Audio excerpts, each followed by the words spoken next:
Engineer Thangamuthu IPS academy அரசு பணி வெற்றியின் முதல் படி. குட் மார்னிங் பா, welcome Shri Thangamuthu IPS academy. நம்ம ஜாகிரபிக்கு அப்படின்னு சொல்லிட்டு நம்ம அகாடமில இருந்து மேப் ஸ்டடி கிளாஸஸ் ரெகுலராக கொண்டு போயிட்டு இருக்கோம். மேப் ஸ்டடினா என்ன அப்படின்னு சொன்னா வேற எதுவுமே இல்லை, நம்ம தியரிட்டிக்கலா படிக்கிற விஷயத்த மேப் இமேஜ் மூலமா எப்படி ஞாபகம் வைக்கிறது அப்படிங்கிறதான் வந்து இந்த சீரீஸ்ல ஃபுல்லாவே கொண்டு போயிட்டு இருக்கோம். எல்லாமே நிறைய பாசிட்டிவா கமெண்ட்ஸ்ல மென்ஷன் பண்ணீங்க, எந்த அளவுக்கு உங்களுக்கு யூஸ்ஃபுல்லாக இருக்குது அப்படிங்கிறதே கமெண்ட்ல மென்ஷன் பண்ணியிருந்தீங்க.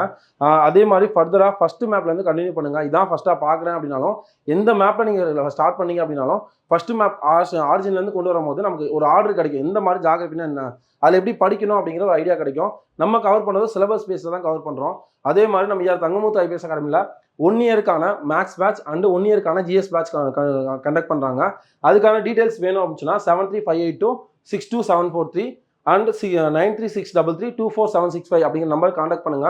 1 இயர் மேக்ஸ் பேட்ச் எந்த டைமிங், அடுத்து ஜிஎஸ் பேட்ச் எந்த டைமிங், அந்த கிளாஸஸ் எப்படி கொண்டு போவாங்க அப்படிங்கிற ஃபுல் டீட்டெயில் சொல்லுவாங்க. இந்த மேப் ஸ்டடி கிளாஸஸ் உங்களுக்கு ரொம்ப யூஸ்ஃபுல்லாக இருந்துச்சுன்னா உங்களுக்கு தெரிஞ்ச காம்படிட்டிவ் எக்ஸாம் படிக்கிற ஃப்ரெண்ட்ஸ் சர்க்கிள், ஃபேமிலி சர்க்கிள், ஃப்ரெண்ட்ஸுக்கு கண்டிப்பாக ஷேர் பண்ணுங்க. உங்களுக்கு எவ்வளோ தூரத்துக்கு யூஸ்ஃபுல்லாக இருந்துச்சு அப்படிங்கிறத நீங்கள் கமெண்ட்ல மென்ஷன் பண்ணுங்க. 57th மேப் பார்க்க போகிறோம்பா. 57th மேப் என்ன ஆச்சுன்னா, தமிழ்நாடுல முக்கிய பீடபூமிகள். ஃபர்ஸ்ட் ஆல்ரெடி பீடபூமினா என்னன்னு பார்த்துருந்தோம், இன்னொரு டைம் கூட எக்ஸ்பிளைன் பண்ணிடலாம். பீடபூமினா என்ன ஆச்சுன்னா, நார்மலாக இப்படி ஒரு மலைப்பகுதி இருப்பா. பீடபூமியா 2 பாயிண்ட் தான் ஞாபகம் வைக்கணும். ஒன்று வந்து சமவெளியோட கொஞ்சம் ஹைட்டாக இருக்கும். எப்படி இருக்கும்? சமவெளியோட கொஞ்சம் ஹைட்டாக இருக்கும். ஏன் ஹைட்டாக இருக்கு, நம்ம ஏன் எதுக்கு அப்படின்னு கொஸ்டின் கேட்டால் நமக்கு தெரியும். ஏன் ஹைட்டாக இருக்கு அப்படின்னு சொன்னால், இதான் வந்து ஒரு மலை இருக்கு. ஒரு எக்ஸாம்பிள் தான் சொல்கிறேன். நடுவில் மலையில் மலை துவாரங்கள் இருக்குமா, அப்போது எரிமலையெல்லாம் இருந்துச்சு அப்படின்னு சொன்னால் நடுவில் என்ன இருக்கும்? எரிமலை குழம்பு இருக்கும். எரிமலை குழம்பு.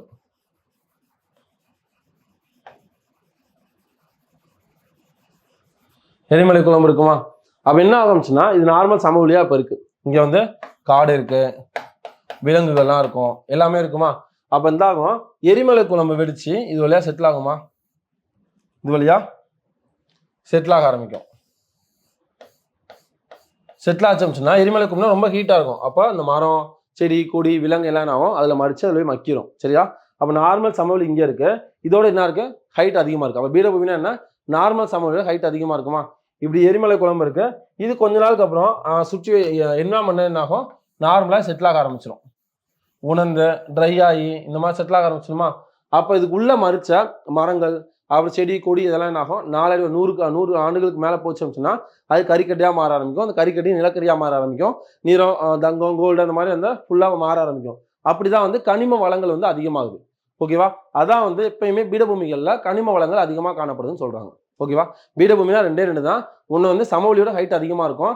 ஏன் ஹைட் அதிகமாக இருக்கு அப்படின்னா, இந்த மாதிரி படிவுகள்னால தான். அதில் வந்து கனிம வளங்கள் அதிகமாக காணப்படும் பீடபூமியில். ஏன் அப்படின்னா, உள்ள இருந்து மறித்த மரம், செடி, கொடி, விலங்கு இதெல்லாம் வந்து இருக்கிறதுனால இருக்கு. ஓகேவா? இதில் வந்து தமிழ்நாட்டில் உள்ள முக்கியமான பீடபூமிகள் அப்படின்னா,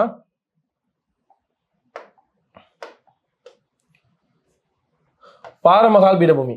பாரமகால் பீடபூமிங்கிறது இங்கே கிருஷ்ணகிரி, இங்கே தருமபுரி இருக்கா, இந்த 2க்கு இடைப்பட்ட இதில் இருக்கிறது தான் பாரமகால் பீடபூமி. இந்த பாரமகால் பீடபூமி, அதுக்கப்புறம் மதுரை பீடபூமி, அதுக்கப்புறம் கோயம்புத்தூர் பீடபூமி. இந்த 3 தான் வந்து தமிழ்நாட்டில் இருக்க முக்கியமான பீடபூமி. இதுக்கு வந்து சிகூர் பீடபூமி அப்படிங்கிறது நீலகிரி மாவட்டத்தில் உள்ள மலை இடை பீடபூமி. 2 மலைகளுக்கு இடைப்பட்ட பீடபூமி தான் வந்து சிகூர் பீடபூமி சொல்லுவாங்க. இது தனியாக பார்த்துக்கலாம். முக்கியமான பீடபூமி 3 தான். பாரமகால் பீடபூமி, மதுரை பீடபூமி, கோயம்புத்தூர் பீடபூமி. இன்னொரு டைம் சொல்லலாமா? பாரமகால் பீடபூமி, மதுரை பீடபூமி, கோயம்புத்தூர் பீடபூமி. இந்த பாரமகால் பீடபூமி அப்படிங்கிறது இங்கே கர்நாடகா இருக்கா, கர்நாடகா அந்த பகுதியில் மைசூர் பகுதி இருக்கா, அந்த மைசூர் பகுதியை பீடபூமியை பிரிக்கிறது தான் வந்து பாரமகால் பீடபூமி.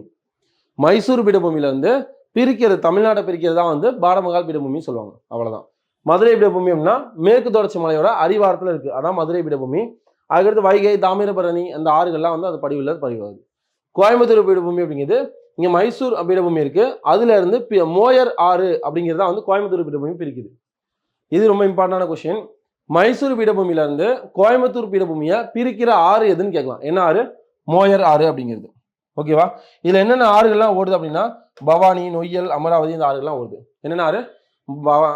பவானி, நொய்யல், அமராவதி இந்த ஆறுகள்லாம் இதில் ஓடுது. அப்படியே ரிவைஸ் பண்ணிடலாமா?